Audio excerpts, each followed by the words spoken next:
Well, I'm talking with Chris Thomas, Policy and Reform Minister, and I'm interested in, first of all, because we might do a few sections, about the tourism figures. This time last year, you were adamant that those figures were correct. Is that right? Last year? And then they turned out not to be correct. So I'd like you to take me through the process of what this retooling, or whatever they use this word of. It's not about being correct or incorrect. What we're talking about is a survey which has been done for decades of passenger numbers, and there's been a change in the way we do one part of that survey. The main part of the survey is interviewers who are located at the sea terminal and at the airport, who actually stop people, listen to them, ask them a scripted set of questions and determine how long they've been in the Isle of Man, what sort of person they are, differently whether they're a resident or a visitor, how much they've spent, and so on and so on. That still goes on completely at the airport and also completely at the sea terminal. What's changed between last year and this year is we've redefined visitor when we break it down, the total passenger numbers. So we know from ticket sales how many people travel, and when we've got to try and break it down between residents and visitors. And we used to do that as part of the survey. We still do it as part of the survey at the airport, but at the sea terminal we now rely on what's called passenger origination data, which basically has redefined a visitor as being somebody who starts their journey across, and a resident, somebody who starts their journey here, which is a slightly different definition. So did you go back into that data from last year then to find that information? So we got that data for the first time last year. Now you're in the company sort of thing, is it? Yeah, and we haven't got it from airlines. We get some of it from one airline, but not completely. And now, for the next few years, we will be monitoring the difference between passenger origination data and the surveys, because the surveys are very important to us. They are reliable. If they're not reliable, we have to do something about making them more reliable. So that's where we are. We now have the total passenger numbers which we get from the DOI. For sea services only, we break it down between visitors and residents now according to what's called passenger origination data from the steam packet.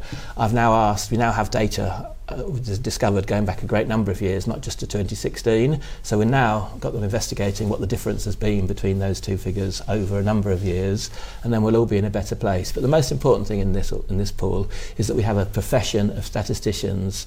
Those statisticians worry about samples. They worry about the accuracy and the validity of their numbers. They've got to carry on doing that and have confidence that politicians are not putting pressure on them to change data and all of that. And that's what we have in the Isle of Man. We have independently produced statistics that tell us that tell us things that other people can make decisions based on. If those figures last year hadn't had that massive dip, no one would be going back and recalibrating or anything. You'd have been happy. In fact, if it could have been the other way, it could have been massively up. No one's going to go back and push them down, are they? I mean, we haven't gone back. We haven't changed anything about last year. What we've got is a survey that provides information about the number of nights stayed by visitors, amount of money spent by visitors, where people come from, what part of England, what they thought of their time on the island. For residents, the reason they're leaving the island, is it emigration, is it just for a holiday, is it for business? We ask all those questions, we keep doing it. The main point is, there was a fuss last year, but the fuss is being exaggerated by you and by others, because we're not exaggerating it, we're just asking the questions. You stood by this last year, you were absolutely adamant that those numbers are correct. We're sitting here now and you're saying they weren't correct. We're not exaggerating. We're just doing our job of interrogating you slightly, maybe, but we're not putting pressure on anybody.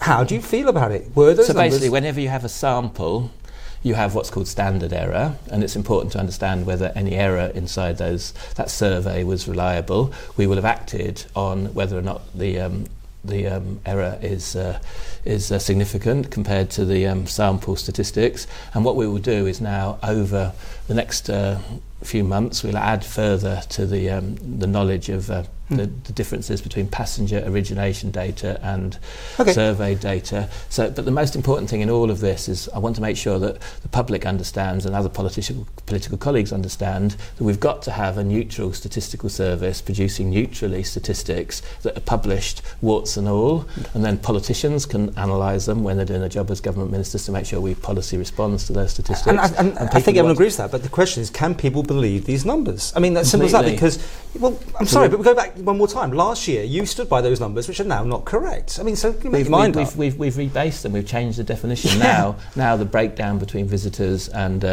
residents is to do with the passenger origination data. That's different from asking people in a survey whether you're a visitor or a resident. And we still use the same approach we used last year at the airport, and we have done this for many, many decades, and unless we do this survey. So you are right, I've got to ask questions of the statisticians to get them to assure me that their sampling approach is accurate, and they have assured me. Because when you get data from like the SEEM packet, that's absolutely great, because you know exactly everybody on that system, where they started, where they finished, right? But anything that's doing with a sample, you're in dangerous territory, because you can't necessarily get the right perfect mix of everybody you need. Have you ever bought a single plane ticket to go across and then come back on the STEAM packet with a return? So you're saying there's still some data that's lost there?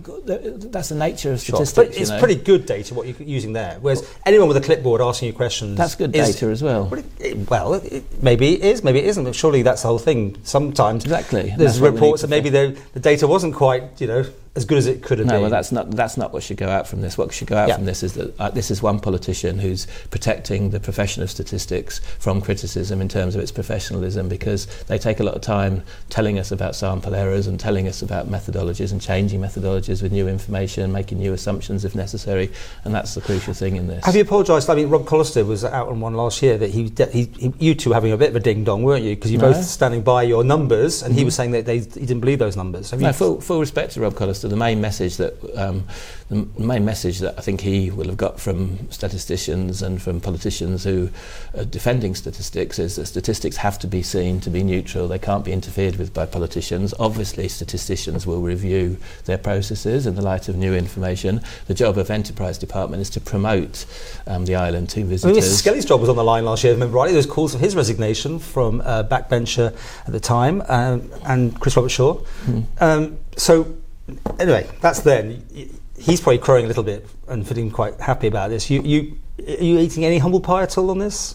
I'll stick by it. You're going to say again, I know inflation data is important. It's calculated accurately. Earnings data is accurate. National income.